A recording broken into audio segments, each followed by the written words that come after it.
for you.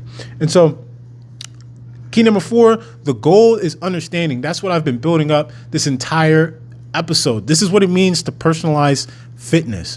You want to gain understanding, because when you have understanding, you won't have to waste time, money, or energy doing things that are not going to help you in whatever goal, desire, or outcome that you want, even if you're doing competition for sports.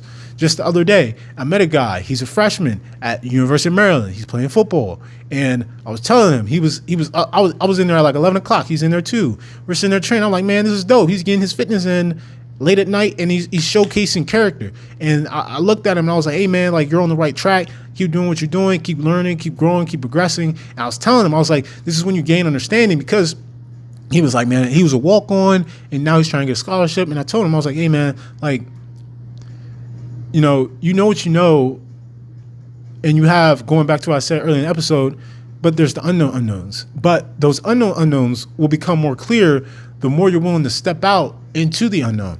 And so, he said that his team was going to play in another game. And I told him, but you're here working out.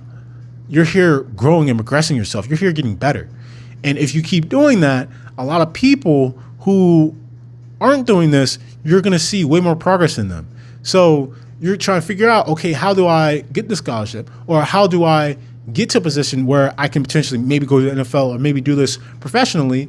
Hey, you're going to have to do things that you originally didn't think that you should be doing.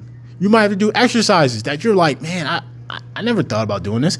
You might have to eat things that you thought, man, I never thought about eating this. Because here's the thing. All of the resources and knowledge are at the top of society, right? And so there's a lot of things up there that slowly trickle down. But if you knew all those things, then you would be immediately doing it. Like what I just divulged about you, about how eating processed foods could potentially affect your IQ. People at the top know this. Doctors know this. So this will really affect you, and this will really help